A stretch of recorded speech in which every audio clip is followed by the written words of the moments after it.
জনাব সালাউদ্দিন আহমেদ তার একটি বক্তব্যে শপথ না নেওয়ার বিষয়ে যেভাবে কথা বলেছেন, এই কথাটা হচ্ছে বাংলাদেশের মানুষের গণরায় গণভোটকে তিরস্কার করা, ঠাট্টা করা, মশকরা করা এবং খুব ছোট করে দেখা।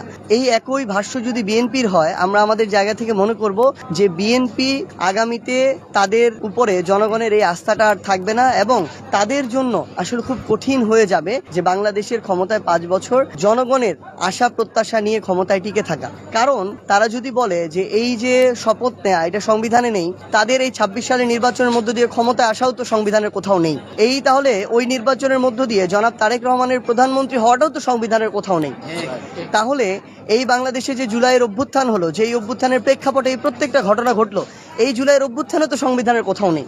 এই অন্তর্বর্তীকালীন সরকার হলো, তারা ঐক্যমত্য কমিশন করলো, জুলাই সনদ করলো, এগুলোও তো কোথাও সংবিধানে ছিল না। তো তারা তাদের জায়গা থেকে যদি এখনো দেশ এবং জনগণের স্বার্থকে এটাকে ছোট করে দেখে ক্ষমতায় টিকে থাকার স্বার্থ এবং নিজেদের ক্ষমতাকে আরো কুক্ষিগত করা এটাকে বড় করে দেখে, আমরা মনে করি জনগণ তাদের উপর আর আস্থাটা ওই রাখবে না এবং জনগণ যদি আস্থা না রাখে তাহলে আগামীতে তাদের অবস্থা আরো খারাপ। আমি উত্তরাঞ্চলের মুখ্য সংগঠক হিসেবে উত্তরাঞ্চলের প্রত্যেকটি আসনে আমার যাওয়া উচিত ছিল, অন্তত যে আসনগুলোতে আমাদের প্রার্থী আছে সেখানে যাওয়া প্রয়োজন ছিল, কিন্তু যেহেতু আমি নিজেও একটি আসনের প্রার্থী ছিলাম, আমার যাওয়া হয়নি। তো আমার মনে হয়েছে যে নির্বাচনের পরে আমাদের যে আসনগুলোতে প্রার্থী ছিল সেই আসনগুলোতে গিয়ে আমাদের যারা স্থানীয় নেতাকর্মী আছে তাদের সাথে দেখা করা। তারা অক্লান্ত পরিশ্রম করেছে, কোথাও হয়তো আমরা জয়ী হয়েছি, কোথাও হতে পারিনি, কিন্তু তারা দিনরাত পরিশ্রম করেছে। তো তাদের সাথে দেখা করাটা জরুরি, তাদেরকে পরবর্তী যে সাংগঠনিক নির্দেশনা সেটা দেওয়াটা প্রয়োজন এবং তারা যেন তাদের জায়গা থেকে ওই উৎসাহটা হারিয়ে না ফেলে, সেই উৎসাহটা দেয়া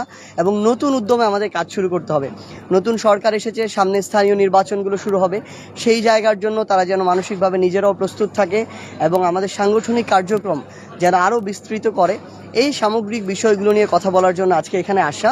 শুধু আশুলিয়া নয়, সাভার নয়, আমরা বাংলাদেশের উত্তরাঞ্চলের প্রত্যেকটি জায়গায় আমাদের সাংগঠনিক টিম আবার নতুন করে আমরা এই সাংগঠনিক সফরগুলো শুরু করব। আমরা পঞ্চগড় 1 আসনে যিনি বিজয়ী প্রার্থী তার ভোট দেখানো হয়েছে 1,74,000, আমার দেখানো হয়েছে 1,68,000, 7,000 সামথিং ভোটে আমাকে পরাজিত দেখানো হয়েছে।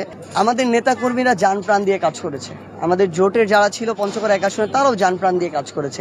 এখানে আমরা মনে করি যে প্রশাসন তাদের জায়গা থেকে যতটুকু আমরা ফলাফল ঘোষণা পর্যন্ত ফেয়ার প্রত্যাশা করেছিলাম, নিরপেক্ষ, আমরা ভোট গ্রহণ পর্যন্ত ততটুকু সহযোগিতা পেয়েছি, ততটুকু নিরপেক্ষ ছিল। কিন্তু ফলাফল ঘোষণার যখন পর্যায়ে যায়, আমরা সেই জায়গায় স্পষ্টভাবে আমরা লিখিতভাবে অভিযোগও দিয়েছি যে সেখানে একটা ইলেকশন ইঞ্জিনিয়ারিংয়ের সেখানে আমাদের অভিযোগ রয়েছে এবং সেই জায়গায় এই ভোটের পার্থক্যটা হয়েছে, অন্যথায় সেখানে আমরা শাপলাকলির বিজয় দেখতে পেতাম।